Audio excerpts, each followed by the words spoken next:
जब भी हम लोग फ्लाइट से ट्रैवल करते हैं तो नॉर्मली क्या होता है कि हमें अपना फ़ोन या तो स्विच ऑफ करना होता है या उसे फ्लाइट मोड में डालना होता है। तो उसमें एक बहुत बड़ी दिक्कत आती थी। मान लिया आपको कोई इमरजेंसी मैसेज या मेल करना था, अगर आप उसको करना भूल जाते हैं तो आप जब फ्लाइट पे चले जाते हैं तो आप उसको नहीं कर सकते। होता यह है कि आपको जो बाहरी दुनिया है उससे अलग हो जाते हैं जब तक आप फ्लाइट के ऊपर रहते हैं और कनेक्टिविटी आपकी पूरी ख़त्म हो जाती है। अब इसमें क्या है कि अगर आपका फ्लाइट है उसमें इंटरनेट इनेबल कर दिया जाए तो कहीं ना कहीं आप इंटरनेट का यूज़ करके लोगों को मैसेज कर सकते हैं, लोगों से कनेक्ट कर सकते हैं। तो आजकल बहुत सारी ऐसी एयरलाइन आ गई हैं जिस पर इंटरनेट अवेलेबल है। बट अब सवाल ये उठता है कि जो 36,000 हाइट पे या 40,000 हाइट पे जो फ्लाइट चल रही होती हैं उस पर इंटरनेट कैसे काम करता है। इस वीडियो में हम लोग इसके बारे में बात करने जा रहे हैं। अगर आपको वीडियो का टॉपिक पसंद आए वीडियो को लाइक कीजिए, चैनल पर नया चैनल को सब्सक्राइब कीजिए और बेल आइकन दबाना मत भूलिएगा।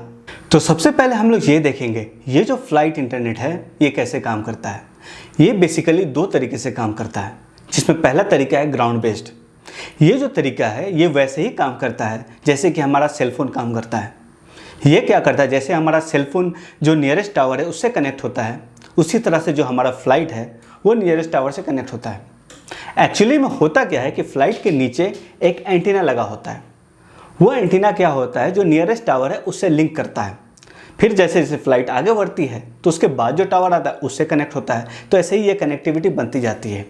तो इंटरनली क्या होता है, ये जो फ्लाइट है ये एक हॉटस्पॉट की तरह काम करता है। अब जो भी यूज़र फ्लाइट के अंदर बैठे होते हैं उन्हें सबसे पहले अपना फ़ोन फ्लाइट मोड में करना होता है।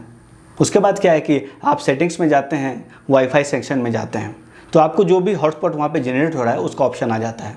आप जैसे ही उसको सिलेक्ट करते हैं आप इंटरनेट यूज़ कर सकते हैं। बट इसमें एक प्रॉब्लम आती है। प्रॉब्लम ये आती है कि ये जो कनेक्शन है वो तो टावर के थ्रू हो रहा है।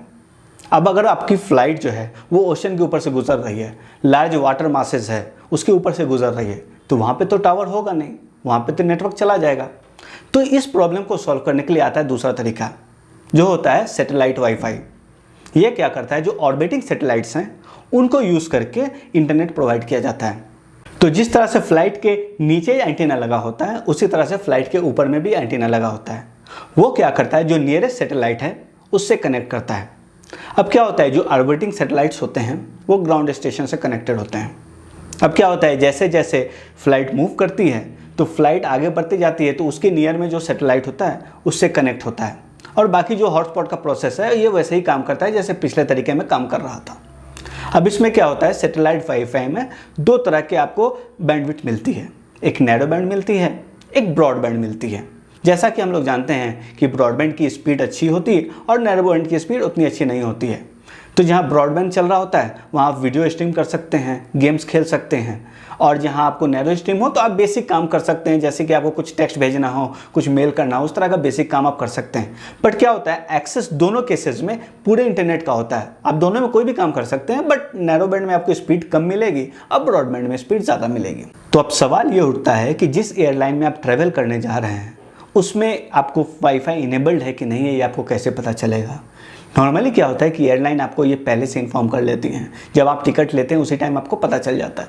मान लिया आपको पता नहीं होता है तो जब आप ऑनबोर्ड करते हैं तो जो क्रू मेंबर्स हैं वो आपको हेल्प करते हैं, वो आपको बताते हैं कि यहाँ पे वाईफाई इनेबल्ड है, आप ऐसे ऐसे इसको यूज़ कर सकते हैं। अब इसमें एक बात ध्यान देने वाली और भी है, जैसे कि नॉर्मल केसेस में हम लोग कार में ट्रैवल कर रहे हों, बस में ट्रैवल कर रहे हों, ट्रेन में ट्रैवल कर रहे हों, तो जो इंटरनेट का जो नेटवर्क है वो अप डाउन होता है।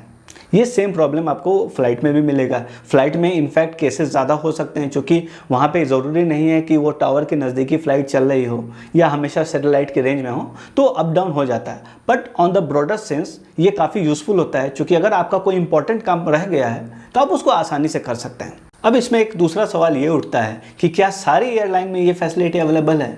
तो नहीं, अभी सारे एयरलाइन में ये फैसिलिटी अवेलेबल नहीं है। जो नई फ़्लाइट्स बन रही हैं उसमें ये फैसिलिटीज़ आने लगी हैं।